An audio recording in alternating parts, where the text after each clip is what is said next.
Shalom, shalom, all praise be to Yahweh, Bashim and Shab, Bashim Kakadash, double honor to the elders and apostles, great most honor, well, shalom to elect. Now I haven't watched this video in particular, but I've watched a few other of his videos, you know, they pop up in YouTube shorts. Basically, this Jake goes around being a demon, doing pranks, which is the spirit of this world, you know, because people are so desperate to get views and views for being talentless and skillless to get money. Got nothing better to do in their day, so they do these pranks and challenges and stuff like that, which is in the scriptures it talks about folly, man. But basically what this guy goes doing, I think there's different types of pranks, but one in particular that I've noticed he does is basically he goes around with lustful eyes, and you see like a man with his lady, and he will comment on that gentleman's lady's girl's physique, like a ass, basically a bum. And then obviously that's going to cause a spark or reaction with the guy, you know, because it's disrespectful. And then next thing you know, it ends in arguments, or it could lead worse to a fight, you know. Yeah, which is adulterous behavior. It's adulterous and it's folly behavior, man. It's wicked, man. But that's the spirit of this Western world, man. The Western people allow it. But guess what, man? In these last days, you know, a lot of these, because stress is going to increase as the scripture says in Matthew 24, talks about, because iniquity shall abound, the love of many shall wax cold. Because people are going to get stressed out, you know, cost of living, people are catching hell, stress from their women, society, jobs. Yeah, so much wickedness going on, pressure, all these destructions happening, earthquakes and floods and all of that. You know, people are just going to lose it and have enough. All these lockdowns as well is going to cause people to get mad. Yeah, so all these pranks that people are doing, yeah, don't be surprised when these people start getting put to death live on streams and on phone recordings and stuff like that for doing stupid shit. They're gonna piss off the wrong person and they're gonna get laid out, man, and it's the Lord's judgment. But anyways, let me get scriptures, man. It's Ecclesiastes chapter 10 verse 6, straight to the point. It says, folly is set in great dignity, and the rich sit in the low place. Now the real rich, due to biblical prophecies and promises, is the Israelites, man, the so-called Negroes, Latinos, Native Americans, Hispanics, you know. Well, let me read verse 7. It says, I've seen servants upon horses and princes walking as servants upon the horses. Who's the princes? Yasha Allah, Israel. He is a prince of the power. We are the princes, the Israelites. Yeah, but guess what? We're walking as servants upon the earth because we are oppressed under Esau and these heathens. Yeah, we're not in our rulership, we're not in our kingdom. We're under Esau, the so-called white man, the colonizer.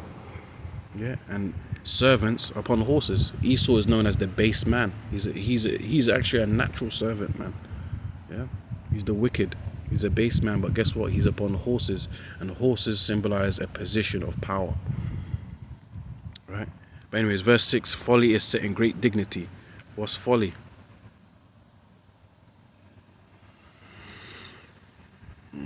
Folly, Sakal, it says, folly, Strong's definitions, it says silliness, concretely and collectively dolts folly. Folly, fools. So foolish behavior, silly behaviors like pranks and gesturing and joking, yeah, being silly and stuff like that, that is promoted. Folly is set in great dignity. And it reminds me of a person, YouTube, I think his name is O'Shea O'Shea Jackson or O'Shea Duke Jackson, I forgot his name. Jake brother, I think he lives in like Poland and stuff like that. Black American brother, but lives in Poland, like that. O'Shea Jackson, something like that.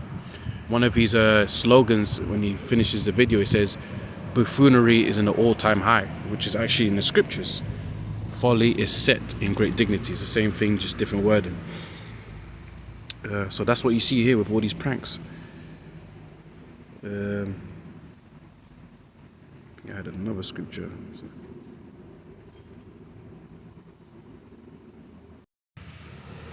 Ecclesiasticus 12 and 13, and it says, "Who will pity a charmer that is bitten with a serpent?" Now, you know, like a snake charmer, sitting around like these Elamite Indian gurus, playing the flute to a cobra or a poisonous snake and that, you know. Then eventually he gets bitten. Now, are you going to feel sorry for that snake charmer? Hey, he was doing something that was already dangerous. Yeah, that's where you get even the term daredevil, which is dangerous, man. Being a daredevil, you're doing, you know, you're on a motorcycle and you're riding up incredible high ramps, and you're surprised that when you land, your limbs are broken or removed.